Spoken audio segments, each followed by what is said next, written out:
Hey everyone, it's Sunday, October 12th, 2025, and this is a special, in-depth episode where we focus on one story that matters beyond the headlines. Today we're looking at the backlash over a new turban shop in Sudbury, and the viral phrase, "Before Canada becomes New India," a line that's ricocheted across social media in recent days.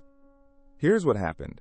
A small business opened in Sudbury to sell turbans, an everyday article of faith for many Sikhs. There have been no credible reports of wrongdoing by the owner, and no evidence the shop has done anything controversial. Still, the opening collided with a surge of posts framing the store as a symbol of changing demographics and a supposed loss of a familiar way of life.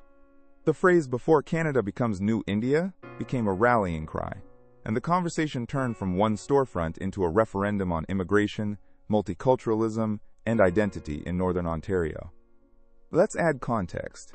Sudbury has grown more diverse over the last decade, similar to many Canadian cities. Newcomers are opening restaurants, groceries, and service shops that serve both long-time residents and new families. A turban shop fits that pattern. For Sikhs, the turban isn't a fashion accessory, it's a faith-based article of clothing with deep religious meaning, similar in significance to a yarmulke worn by some Jewish men. In Canada, freedom of religion is protected, and human rights laws require reasonable accommodation of religious dress in workplaces and services.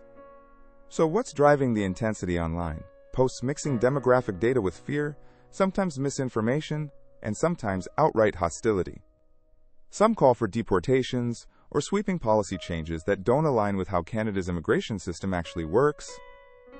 That mismatch between viral narratives and legal reality fuels tension. The bigger story is not one shop, but how social media can turn everyday evidence of diversity into a culture war flashpoint. What should listeners watch next? First, tone and accuracy. Be cautious about sharing posts that make big claims without sources. Second, community steps. If you see hate or harassment, report it to platforms or local non-emergency lines as appropriate. Third, civic engagement. City councils, school boards, and community forums are where practical solutions like education, small business support, and anti-hate initiatives actually take shape. Finally, remember that small businesses are neighbors. Ask questions directly and get the facts. The takeaway today is simple. A single storefront doesn't define a city, but how we react to it might. For clear, ongoing coverage of immigration stories that shape daily life, visit visaverge.com